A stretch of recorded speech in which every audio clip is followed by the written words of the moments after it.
So let's pick an England team to take on the All Blacks. And I thought you were going to score. Ask a better question, you get a better answer. Hi, welcome back. Let's pick this team for England versus New Zealand. It's going to be an incredibly tough ask. England obviously lost to Argentina. Good performance against Japan.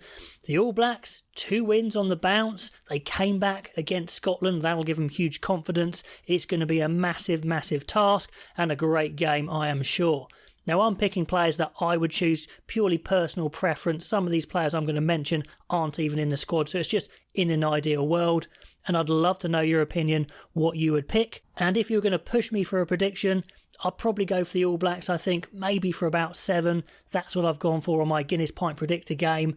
If you haven't got involved, please do. It's still open. Yeah, you might have missed a couple of rounds. But if you're over 18, you can win pints of Guinness. I won 3 last week, donated them to friends, actually pushed up to 9th in the league. So I'm a bit happy about that because I was languishing a bit. So do get involved in that. It's good fun. And to the side, I've put the possible New Zealand team I think they might face. De Groot, Takiaho, Lomax, something like that in the front row. Maybe Taylor. He had a good game last time out. Whitelock and Barrett, although we do have Retallick back from suspension if they want him. So maybe he'll start or on the bench potentially. Their best back row, I'm pretty sure, is Frizzell, Papali'i and Ardi Surveyor.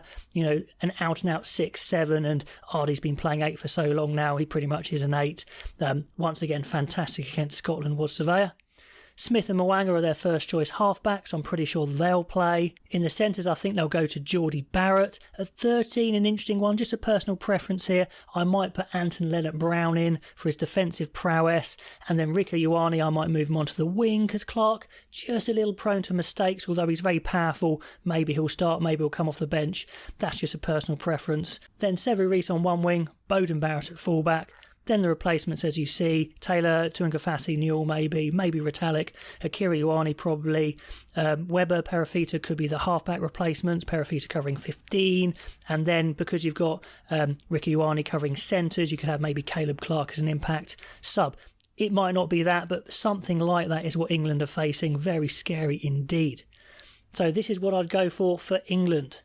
Ellis Genge, obviously at loosehead, playing fantastically well, leading, good scrummaging, everything about his game is spot on at the moment. Cowan Dickey, after not a great game against Argentina, was all energy against Japan, flying around, not getting into trouble. Those big chop tackles, particularly dangerous. Sinclair, again, playing very well, with big involvement in for Genge's try. Watching live, Itoje definitely struggled at 6 with the pace of the game. A really good player, of course. At second row, so let's get him back to second row alongside the towering Johnny Hill, although I did think Dave Ribbons looked particularly good and they're really at home in an international, probably more than Coles. Coles maybe needs a few more years, to be honest. So those 3 I'd be pretty happy with as the second rows. Now, back row, I'd probably go Curry, Willis and Simmons. Billy, I think, just struggles with the pace of the game, and against New Zealand, that could be an issue. I'd love to get Dombrandt straight in, but then he didn't play for Harlequins because Wasps obviously aren't playing now. I'd have him on the bench, though, because I think he's that good. You could argue for a proper 6. You know, someone like Ted Hill, maybe, playing for Bath now, could be a good shout. I know he's not in the squad, but someone like that, Pearson, Ted Hill, maybe. At the moment, I'd go Curry, Willis and Simmons. I think they're the 3 best back rows. Incredibly quick, maybe not the biggest, but Simmons was absolutely on fire against Japan. Jack Willis, I think, is fantastic. Curry's a bit of a tackle machine, so 6 could suit him. At 9, keep going with JVP. Van Poortvliet, been playing incredibly well, very sharp, gaining in confidence. 10's interesting. Smith did some really good things, did some really dodgy things. I'd have him on the bench, keep him going. I think he will come good. Some don't think he's quite got it. I've got faith in him. Farrell played amazing against Japan. 4 of 10 playing 12. As you know, I don't see him as a 12 just because he doesn't have a running threat, which really limits you. But everything else, he was fantastic. He gave absolutely everything. Tackled his heart out, kicking amazing commitment, good fitness, looked sharp. So have him at 10, I think he deserves it.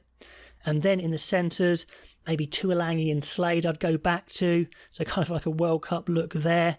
Slade very skillful, made a few errors towards the end, even though, yes, he did have an impact off the bench against Japan. Could have made a few things stick, but he can definitely try things. So many options at 13. Porter, Yeah, I didn't rate him that highly, but he works very hard. I do like the guy. But guys like Ollie Lawrence, Marchant, Northmore, I just think have a bit more, world-class potential about them, a bit more killer edge on their attacking game especially. Now on the wings, England needs speed. Johnny May, just not as quick as he was, like the guy, but the facts are he's just not that quick anymore. So I think you bring in a speedster, either Murley or Radwan. Looking at Radwan's try at the weekend, maybe get him in there. Just, one of the quickest players in the world.